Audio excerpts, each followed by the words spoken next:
I'm going to show a screen-to-screener set that basically almost every team in the country has. So it's a box alignment with two forwards on the ball side of the box and two guards on the weak side. And what essentially what it essentially is the guard on the weak side of the ball coming up, setting a back screen for a forward to diagonal cut to the opposite block and get a shot or a layup. And then that same guard is coming off of a screen of their own. So it's kind of hard to see, but if I pause it now, you can see a guard is coming up, setting a diagonal screen. The forward is coming off to the opposite side of the ball, and teams will guard it differently. Some teams will have a defender on the ball, some teams will not. But for the most part, in this screen-to-screener, classic screen-to-screener set, and I think Stanford women's had been running it for, I don't know, 100 years. The same guard who set the screen is now coming off of the center to get a little short corner shot. So the guard sets the screen for the post, and then the same guard comes off another screen. And a lot of teams run this. What I like is if you like that action, you can hide it in different formations. So, for example, the Canadian women's national team will hide it in a stack. We'll hide it a little bit in a stack formation. So this is more of a twist. I think I kind of messed up my slide there, but it's not a stack. The next one would be a stack, but that's a twist action. So it looks different. It's not exactly a box. It's more of a 3/4 of a box, but the same guard who will come up to the elbow is now twisting around and giving that forward the same look, but now to the ball side. The center that was on the ball side block is now bottoming out the screen for the shooter. So now you get the same look on the weak side of it. Okay. So again, I'll let you watch that in full speed. I've been talking too much. So again, the guard comes off, twists, forward comes off, and a screen-to-screener on the weak side now instead of the ball side for the guard. So a clever way to hide that action. So here it is again. Canadian national team loves this action. So now they have two guards stack on the weak side block. They still have the center on the ball side block, and they have their other forward almost at the top of the key. So it's more of a triangle set. And now they're gonna let the player out of the action that doesn't need to be in the action. So they let one of the guards out. Another guard again twists, and the forward and the center on the bottoms out, and you get the same look out of a stack. So it's essentially the same play, but they just hit it in a stack formation. So again, this is for coaches who really like a certain action. You can hide that action and give your players, and that was a wide open look right there. It's just on the player to make. You can give your players the same looks that you think they're going to be successful with in different formations. I'm going to go back a tiny bit, see if I can pause it right on time. Good. Barcelona runs the same look. They run it out of a side stack, so a 3-player stack, and then they put an opposite elbow or wing. And what they do is they run the same screen-to-screener action. You have a 4 on the block, you have a guard in between, and you have a 5 on the block, a guard in between, and the 4 at the elbow. They're all on the ball side, and you have another guard that you're just getting out of the way on the weak side of the action. And the 4 comes across, sets a screen to get them out. The center bottoms out again, and then you have the guard set that diagonal screen for the 4, and the guard comes off for a corner shot, and you can get a slip for your 5. You can get all that action. So again, I'll try and go back and show it because I know it goes really fast. All right, here we go. So it goes by quickly. Okay, and it's a lot of screens for the defense to communicate, which to me is really hard to guard. Barcelona hides it again out of a box alignment. Okay, now they're doing a double cross screen. So the forwards are on the ball side, the guards are on the weak side. They're doing a double cross screen, and then again they end up in a twist action. Both forwards end up on the same side again, but now they're on the weak side of the ball. Guards gets the guard gets the forward on one side, and a screen-to-screener on the opposite side. So you can hide these actions in multiple formations. Here it is again. They come across, the guard twists, gets the 4, comes off the 5. They guarded the slip, so they gave up the corner three. Yet another way to run it. Oh, go ahead, Coach. I've found that it's extremely challenging. Two things that you mentioned there that I think are kind of understated. The first is I don't see a lot of U.S. teams running anything that has the twisting action. And as soon as you twist, what I found is that it ends up like spinning a defender, which gives you a half second, which often causes confusion because then the second thing that they don't do very well is communicate it. And that's when you end up a lot of times with two to the ball. We just put in one this year that had something very similar to that. And it usually always ends up with the slip. The slip is usually the one that ends up because the guy underneath turns and then ends up chasing the guy, to your point. And the second thing that I like a lot about that, if people are just listening to this, they need to go back and watch it. That last one that you just showed, it's like misdirection twice. So they're coming towards the ball, and then you have a second time coming towards the ball, second group. So they're coming towards the ball, but the screen away, and coming towards the ball, but it's actually going away, and everybody was on the other side of the floor. So I think to that point, that we like to see when multiple guys chase towards one and then it goes to another. And I think the way that you set that up is making sure that you're sending multiple people towards the ball and then going away from the ball. And that's where you end up with your wide open shots. And then once they scout that, to your point, the second time, the coach is yelling at them and they end up with multiple people going and running at the shooter. And that's where you get your slips to the basket. And that's the thing that I want to mention that you may mention this. So sorry if I steal your thunder here. I have found too that if you pick and choose the right blobs, you can actually stack them. One year I did this: 1 set up 2, 2 set up 3, 3 set up 4. And so I would actually call them literally just right down. They knew exactly. I didn't have to call things from the bench. They knew like this was the first one that we're running. Then this is the second one because 2 was a counter to 1, 3 was a counter to 2. And you basically just got open look after open look after open look. So I'd encourage coaches to think about it from that perspective too. Like, don't just pick necessarily random blobs just because you like them, but like what builds on the second one so that a team, once they see it, they're going to say, we're not going to get beat on that again. And what you're actually doing is that chess match that you were talking about. I'm just setting them up so I can score on this next one. Yeah, I think to your last point, coaches really fall in love with sets. And I think we need to critically play this game of, all right, this is what I want to run. How are they going to defend it? Honestly, how are they going to try and defend it? Based on the evidence that you have, you can't really tell. But okay, I ran this and I scored. What is their adjustment? And then what should I be ready for that to be my second play? Like you said, those are dominoes, right? You just got them on a slip. They don't want to get called back to the bench and say, hey, your guy or girl just slipped. Next time that happens, you're sitting down, or you're already sitting down. So you're not going to let that slip happen again. How do you use that to your advantage with the next play call? So I totally agree with that. I think that, to me, that just gets me excited. I don't know, you can't see, but goosebumps are happening right now. I get excited and I get nerded out about it because that is one of the biggest things I like about X's and O's and about the game. I love that. I'm very competitive, as you are, and I'm pretty sure all of our listeners are. Otherwise, they wouldn't be here. And so we want to figure out ways to put our players in the best place possible, the best situations possible. So yeah, study what works, critically assess how the teams are going to stop you, and then have a counter for that. And if you're lucky enough, like you have been with your roster over the years, where you can build these dominoes to happen, if this, then that, man, now you're really playing chess. Yeah. So to come back to the screener again, this is the last one. This is a 3-player high stack. So Northwestern does the same thing.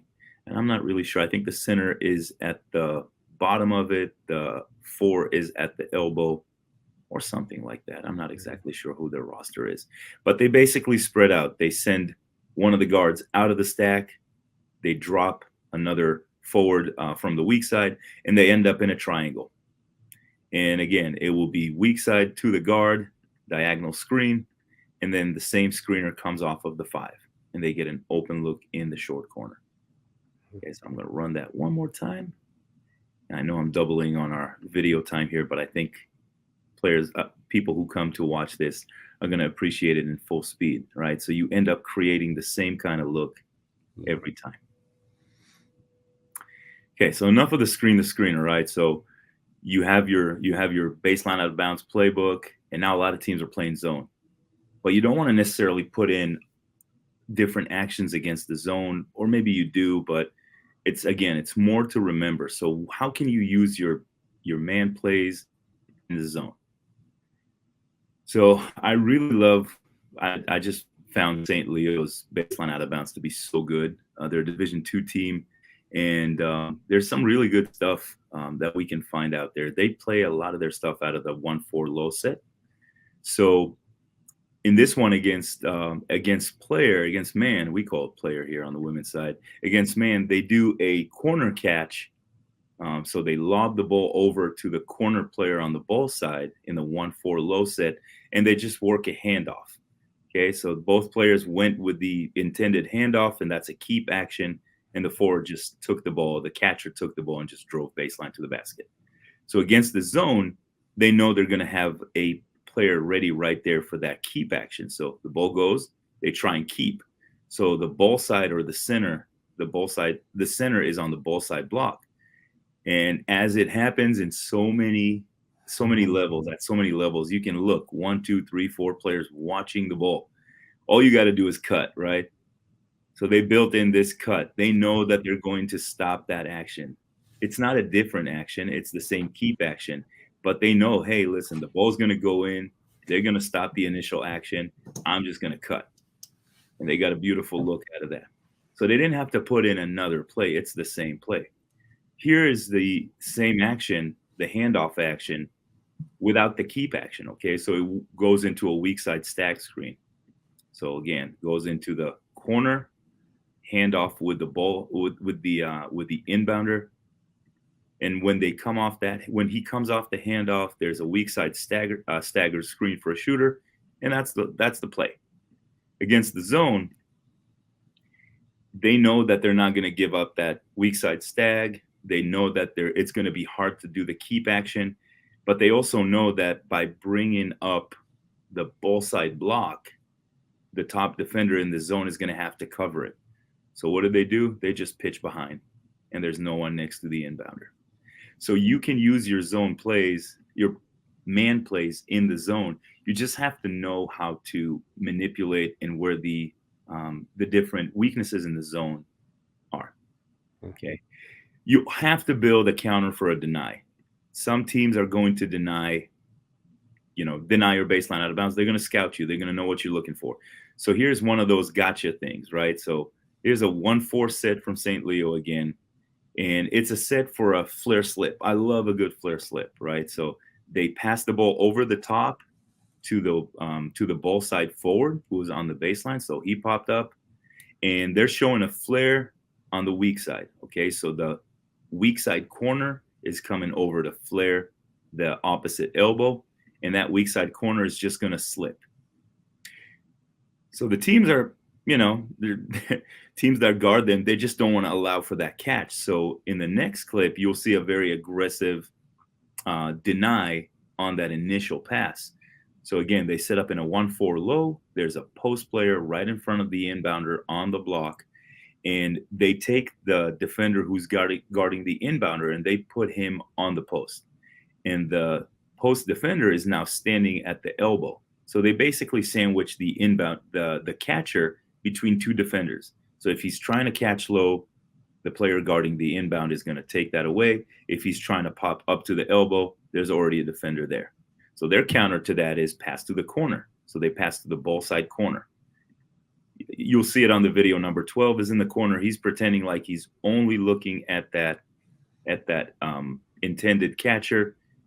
He's just really selling it. And then he catches the ball, and the inbounder goes behind, and they work out an action from there. They do a good job cutting and going into their stuff. Same thing. And I love this one. I wish I could teach that. We can't really teach that. Some players have it, some players don't. Same coverage, right? The inbounder defender is taking away the ball side block, and then the forward defender is now on the elbow. Same kind of defense. So what do? They know that the low defender is going to come up if the ball side block goes to the elbow, and that clears up the catch for the inbounder. They just poke it right back to the inbounder. So I'll go back and show it. And that, again, is knowing how to use your opponent's coverage against them, right? If I go up, they're going to go up with me. They're aggressive. So I'm just going to poke it right back to the inbounder. You have to have a built-in answer for teams that want to deny and scout you really well. And then, for the coaches that like to mix in formations, use some formations that you don't see a lot. I find a lot of value in that because teams and players are really adept at guarding a box set. They're really adept at guarding a 1-4 low set for the most part. Use some things that you don't see very often. I like this spread out 4 high set from the Bulls. It's just a triple screen for their shooter, and then a little screen the screener pop. It doesn't have to be this play, but use formations that you don't see a lot. Celtics like to use a lot of diamond out of bounds sets. It really stretches you out a little bit. It doesn't have players sitting on the baseline, taking away slips and cuts and layups. It makes them guard you high. So whatever it is, the action that you want to run, okay, and it's good that you have a little gotcha kind of play there too, but whatever it is, use some different formations. Here's a T formation. Okay, a lot of players don't know how to guard that. It's a lot of different misdirection. Okay, and you can use all kinds of, you really clear the baseline and you allow for your players to catching in good space. And I love a good gotcha play, right? So here's a 1-4 low gotcha play. Pass goes to the elbow. There's a little pin down for the inbounder. And all of that is just misdirection for the elbow player to just go. Create space for them. Same thing over here. There's another 1-4 low. And it's just an elevator decoy. So I'm going to try and explain what's happening here. Is a pass over the top to the same side forward who is popping to the elbow. But they're not really looking for that. They're creating an elevator look on the side. And I know, Coach, by the smile, you've seen this on Twitter. I love it. It's a complete misdirection. They're creating somewhat of an elevator look on the ball side, an elevator screen where two offensive players come through and close the door for a shooter. All of that is just misdirection to pull 3 defenders away from the basket. And then on the weak side, the player that was in the corner just casually walks up as if they want to just get the pass thrown over the top for a safe catch. And then he quickly cuts back door for a wide open dunk.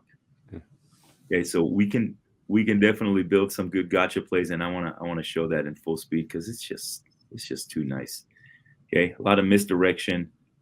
It's good to have something like this built in for when you want an opportunity for 2 points or you need a bucket and you just want to hype your team up and get them going, because I'll tell you, if you get that kind of play, your team's energy is going to go through the roof. So just some things to think about when you're considering baseline out of bounds. But I'm telling you, it's such a great way to steal some points, get your team going, get them really thinking basketball and trying to beat the other team, and buy into execution. I think that's a good focal point on that. It really makes them buy into execution because they know they can get some points. Yeah, that last one there, that Mike Young's team. I've coached against Mike Young. That's not a fun scout to try to put together.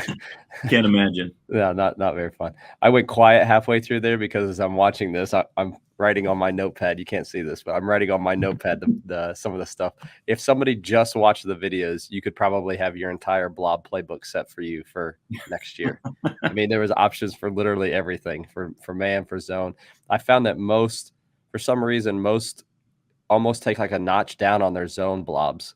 They just kind of want to get it in, or it's that like one action, and if we didn't, then we just throw it in.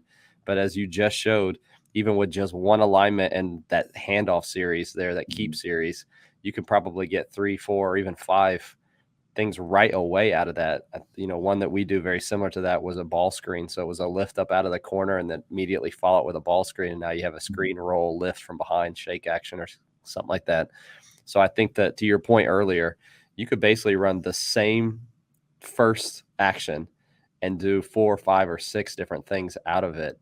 And to your point, that makes it so much easier for your players to keep up with what's involved. And seen too many times that if I have one of this and one of that and one of that, one, it's easy to scout to the point that you made earlier, but two, players just kind of, they don't know exactly what you're trying to accomplish or what you're trying to do, and it doesn't really give you that many scoring opportunities. Right. So yeah, I mean, so many great things in that. I mentioned at the start your new playbook. Can you give everybody again where they can find that, and then also where they can connect with you on social media? Yeah, so on social media, you can find me at Ido Basketball. So it's IDO Basketball. It's kind of like a silly pun. I do basketball. Yeah, you can find me anywhere on social media with that. If you just go to my Twitter at Ido Basketball, you'll see a link to my CoachTube page. I think it's also Ido Basketball over there, but I'm not 100% sure. You can look for my name on CoachTube and find all the stuff that I have there. A lot of different baseline out of bounds stuff and sideline out of bounds stuff that I have. There's another 1-4 playbook that I'm working on right now. That's probably going to be the biggest one I have, because honestly, that's my favorite formation to work out of. And I think it's so versatile and fun. So yeah, so all of that is going to be there, but you can hit me up on Twitter. You can hit me up on Instagram. It's still the same stuff. It's Ido Basketball, and go check it out.